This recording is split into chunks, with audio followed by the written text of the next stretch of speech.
শ্রীমাধবম হি সর্বরোগ হরণ সর্বদুঃখমোচনা সর্ববিঘ্ন বিনাশনা নমস্তুতে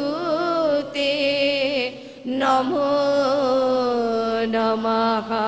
নীলাঞ্জন জয় মাধব নীলাঞ্জন জয় মাধব নীলাঞ্জন জয় মাধব নীলাঞ্জন জয় মাধব নীলাঞ্জন জয় মাধব নীলাঞ্জন জয় মাধব নীলাঞ্জন জয় মাধব নীলাঞ্জন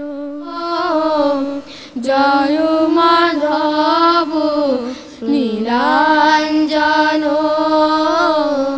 জয় মাধব নীলাঞ্জন। আজকে বড় শুভ তিথি মাধব পূর্ণিমা, আজকে বড় শুভ তিথি মাধব পূর্ণিমা। জ্যোৎস্না ধারা আত্মহারা বাধা মানে না, জ্যোৎস্না ধারা আত্মহারা বাধা মানে না।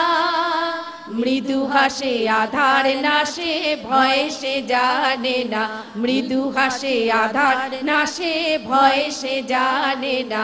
আজকে বড় শুভ তিথি মাধব পূর্ণিমা, আজকে বড় শুভ তিথি মাধব পূর্ণিমা। নীলাঞ্জন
মাধব মিলায় চলে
যাই হোক, তাকে তো খেতে দিয়েছে একটা ভাঙা একটা পড়াতে, ভাঙা একটা পড়াতে ভাত দিয়েছে ভাঙা।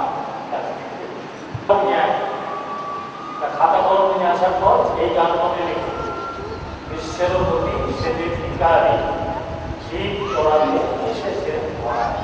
এ নামের পরশ বড়ই সরস, খাঁটি হতে খাঁটি, জয় মাধব নীলাঞ্জন হৃদয় জুড়ে, জয় মাধব নীলাঞ্জন হৃদয় জুড়ে। তিনি যখন সাকারে এলেন তখন তার তো একটা জাগতিক পরিচয় আছেই।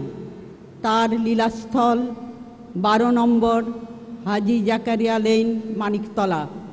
বাংলাদেশের রাজধানী ঢাকা, ঢাকার পাশের একটা গ্রাম ধামরাইল, সেই ধামরাইলের কাছেই একটি গ্রাম নাম কুসুরা। এই গ্রামেরই শ্রী বিশ্বম্বর সাহা সাধারণ মানুষ, দিন আনেন দিন খান এই রকম। তার স্ত্রীর নাম কৌশল্যা, তাদের বিয়ে হয়েছে অনেক দিন, কিন্তু কোনো সন্তান সন্ততি হচ্ছে না। যে কোনো দম্পতিরই সন্তান কামনা শাশ্বত। এ অবস্থায় মাধবের পিতা বিশ্বম্বর মাধব মন্দিরে ধর্ণা দিলেন, আর মাতা কৌশল্যা বেনি মন্দিরে অর্থাৎ শিবের মন্দিরে ধর্ণা দিলেন। তারপর অচিরেই মাধবের জন্ম হলো শুক্লা রথ দ্বিতীয়া তিথিতে বুধবার রাত 9:20 8ই আষাঢ়, বাংলা 1328 সন, ইংরেজি 22শে জুন 1921 সাল। কুসুরা গ্রামের কাছাকাছি সাবাজপুরের শ্রী ললিত সাহার কন্যা ছিলেন গঙ্গা। তার সঙ্গে 5ই শ্রাবণ 1348 সনে মাধবের শুভ পরিণয় হয়। ইনি আমাদের পরমারাধ্যা অনন্ত জগৎ প্রশমিনী গঙ্গা মা, তাদের একমাত্র কন্যা, নাম আদ্যাশক্তি। মাধব সঙ্গীতে বলেছেন, সংসারে থেকেই মাধব পাওয়া যায় রে ভাই, মাধব পাওয়া যায়। এই যুগে যে সংসার ধর্মই বড় ধর্ম, এটা নিজে করেও দেখিয়ে গেছেন। আর কর্মই ধর্ম, ধর্মই ঈশ্বর, এই সত্যবাক্য তিনি তার জীবন দিয়ে দেখিয়ে দিয়ে গেছেন। চরম দারিদ্র্যের সঙ্গে যুদ্ধ করে তরিতরকারি বেচা, নৌকায় কাজ করা, অনাহারে থেকে কত কী না করে গেছেন। তারই সুযোগ্য শিষ্য এবং আত্মজ, যিনি কিনা অভেদাত্মা, অভেদ সত্তা শ্রী শ্রী মাধব নীলাঞ্জন, জাগতিকভাবে আর আমাদের মধ্যে নেই। এতদিন তারই পরিচালনায় প্রতিটি অনুষ্ঠান চলত, সেটা দেখেই আমরা অভ্যস্ত। জগতের নিয়মে এই স্মৃতি আমাদের মনকে ভারাক্রান্ত করে বলাই বাহুল্য। এই প্রসঙ্গে মাধব বাবার একটা কথা মনে পড়ে। তিনি বলেছিলেন, তোমরা তো চাইবেই আমি চিরকাল থাকি, সেটা কি কখনো হয়? তাহলে তো তোমরা কোনো দিনই স্বাবলম্বী হতে পারবে না। স্বয়ংয়ের বলকে অবলম্বন করেই ব্যক্তিক্ষেত্রে সংঘক্ষেত্রে চলার নির্দেশ দিয়েছিলেন মনে হয়। কাজেই উনারা অবতারী পুরুষ, তাদের তিরোভাব নেই, আছে শুধু আবির্ভাব। জগৎ মঙ্গলের কারণে তারা চিরন্তন সনাতন, যার কেবল আবির্ভাব হয় তারই আছে আনন্দের বিভাব। গুরু ভজ মন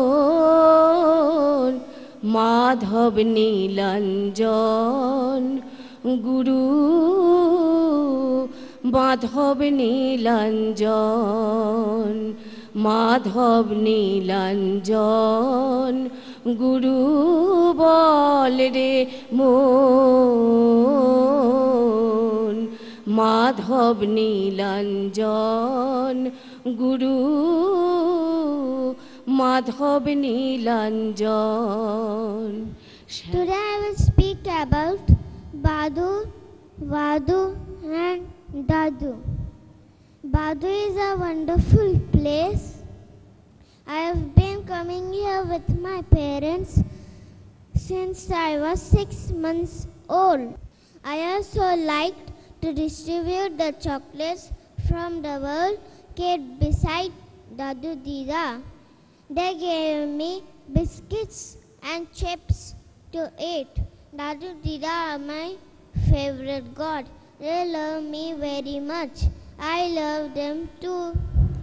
Dadu grants always my wishes when I pray to him. When I am ill, my mama calls Dida and she tells her the doses I take it regularly and become well soon.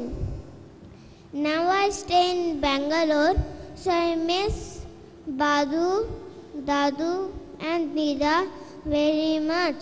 Thank you. Jai Madhava Nilanjan.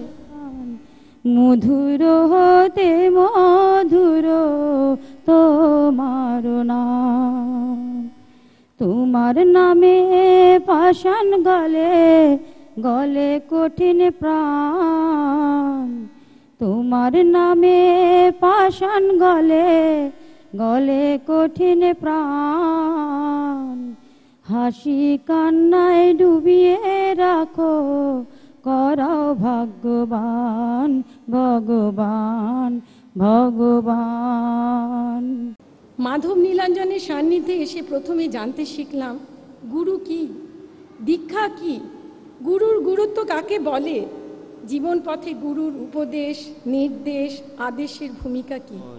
জয় জয় মাধব নীলাঞ্জন, জয় জয় মাধব নীলাঞ্জন, গুরু মহিমা কীর্তন অন্ধ নয়ন করো উন্মিলন, অন্ধ নয়ন করো উন্মিলন। মানসিক অস্থিরতার মধ্যে ছিলাম, একটা অদ্ভুত, সেটা ঠিক ভাষায় বর্ণনা করাটা একটু মুশকিল। প্রথম তার কথা শুনতে খুব ভাল লাগতো, কিন্তু সঙ্গে সঙ্গে মেনে নিতে পারতাম না। একটা দ্বৈরথ যেন চলতো, এরকম আস্তে আস্তে অনেক দিন চললো, কিন্তু একই সঙ্গে আমি একটা ক্রমশ ধীরে ধীরে একটা আকর্ষণও পাচ্ছিলাম তার কাছে আসার, তার কথা শোনার। Dadu Ida, please take my regards at your holy feet and teach me good behavior and manners to become a true human being in future. ও আমার গুরুজন, তুমি আমার প্রাণের প্রাণ, তুমি আমার গুরুজন, তুমি আমার সাধন গো গুরু, তুমি আমার ধ্যান, তুমি আমার সাধন গো গুরু, তুমি আমার ধ্যান, তুমি মন্ত্র মন্ত্রই তুমি গুরু, তুমি মন্ত্র মন্ত্রই তুমি গুরু, তোমায় ভজব দিবাজাম। গুরু বিনে জগতে কারো, গুরু বিনে জগতে কারো নাই পরিত্রাণ, তুমি আমার গুরুজন, ও আমার গুরুজন।